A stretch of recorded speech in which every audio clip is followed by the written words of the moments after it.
السلام علیکم ویورز، آج بہت ضروری جو ہے میں میسیج آپ تک شیئر کرنے لگا ہوں.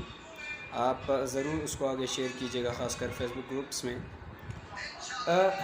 کفر قریش جو تھے وہ نعوذ باللہ نبی علیہ السلام کے خلاف جو ہے نا ان کے ایسے اشعار بناتے تھے، گالیوں بھرے اشعار.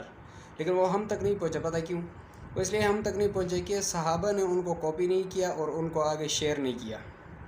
آج ہم فیس بک پہ دیکھتے ہیں نعوذ باللہ قرآن کی بے حرمتی ہوتی ہے، یا نبی علیہ السلام کے جو ہے شان میں گستاخی کوئی کرتا ہے کوئی کفار، تو ان کا ہی پلان ہوتا ہے. وہ فیس بک پہ آتے ہیں، پیجز بناتے ہیں اور لوگ شیئر کرتے ہیں. پھر آگے بتایا جاتا ہے کہ آپ اگر مسلمان ہیں تو اس پہ جو ہے نا 100 بار 200 بار 1000 بار لعنت بھیج کر کے شیئر کریں. ٹھیک ہے، یہ ان کا آئیڈیا ہوتا ہے، اس کے پیچھے بھی وہ خود ہوتے ہیں. ٹھیک ہے، اور اس کو ہم لوگ جو ہے نا شیئر کرتے جاتے ہیں.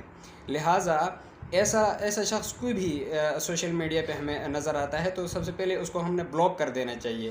بالکل بھی اس کو جو ہے نا اچھا پازیٹیو یا اس پہ لعنت بھیج کر کے بھی کمنٹ نہیں کرنا، کچھ بھی کر کے اس کو جو ہے نا کمنٹ نہیں کرنا، اور نہ ہی اس کو شیئر کرنا ہے. ٹھیک ہے، ہم نے اس کو بلاک کر دینا ہے. جسٹ اس چیز کو دھیان رکھیے گا. اللہ حافظ.